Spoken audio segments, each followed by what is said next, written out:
Hello, what's up mga boss? Welcome back to my YouTube channel.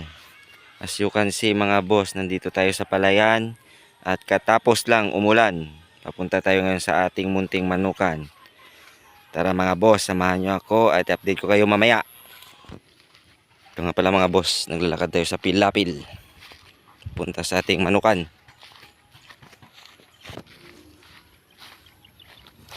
At meron pa tayong madaan ng karabaw. Mga boss, yun o.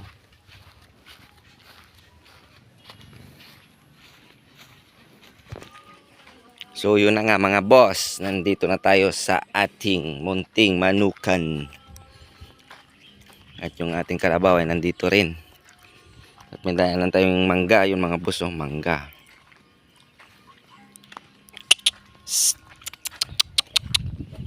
Yun. Ganito lang yung buhay dito sa probinsya mga boss. Dapat may mga alaga ka. At syempre hindi lang yun, may tanim ka rin syempre. Dahil tagulan ngayon mga boss, sinamantala rin natin yung pagtatanim ng okra tsaka yung balatong na tinatawag o latoy dito sa amin. Yun. Dahil medyo maulan-ulan na mga boss, sinamantala rin natin kasi sayang din naman. Pagkakitaan din natin to ba balang araw pag magbunga na. So dito sa probinsya, pag masipag ka lang mga boss, ay hindi ka mawawala ng pagkain dito. Yun. Tara mga boss, pasok muna tayo sa ating munting manukan. Yun. Dito na tayo sa ating munting manukan mga boss. So yun no. Yun. Habang kumakain tayo nitong mangga mga boss, syempre.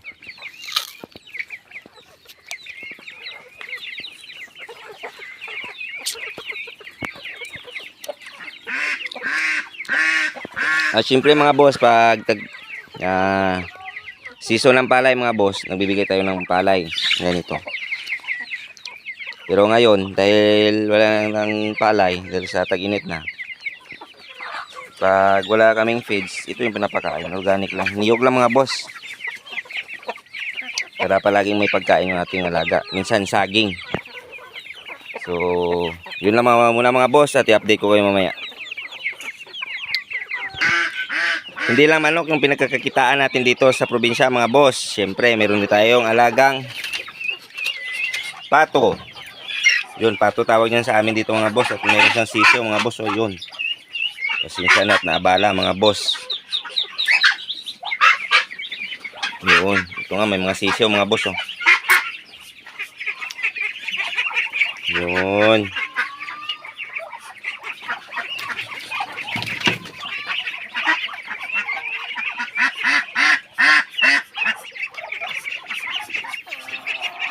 Pero wala pa ring tubig dito sa ating lugar mga boss dahil sa sobrang init. Pero paminsan-minsan umuulan na rin. Ito yung kanilang area na ginagalaan mga boss. Yun. Yung area na to is exclusive lamang to sa mga itik tsaka mga pato mga boss. So update ko muna kayo dito sa kabila sa ating manukan. Yun na nga mga boss. At ito nga pala yung paitlogan na lugar na natin mga boss. Dito na tayo nagpapaitlog sa ating mga alaga. At merong naglilinom dyan. Oh. Yun, ito yung paitlogan ng ating mga alagang manok mga boss. At syempre ito yung mga sisiyo natin na pinapakawalan kasama ang kanilang nanay. At ito naman na area mga boss is brooding area natin.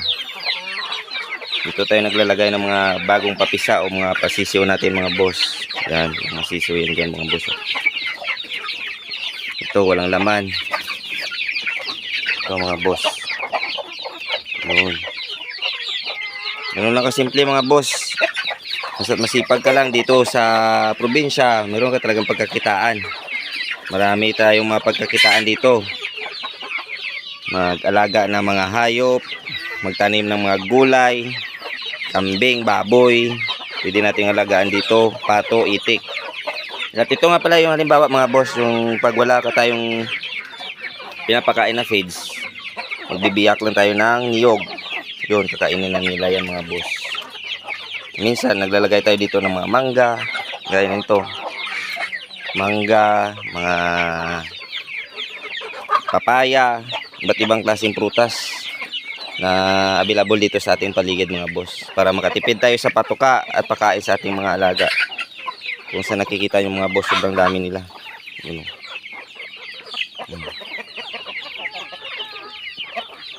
Dami nila. Pasensya na kayo sa video ko at masyadong makulit. So, ganun lang kasimple mga boss. Marami tayong mapagkakitaan dito. Pag nakatira ka sa probinsya, basta't masipag ka lang. So, sana nagustuhan nyo ang video na to, at sa mga baguhan dito sa aking YouTube channel, pa-subscribe naman at pa-hit na rin ang notification bell para lagi kayong updated sa mga susunod ko pa na videos. Maraming salamat and God bless sa ating lahat.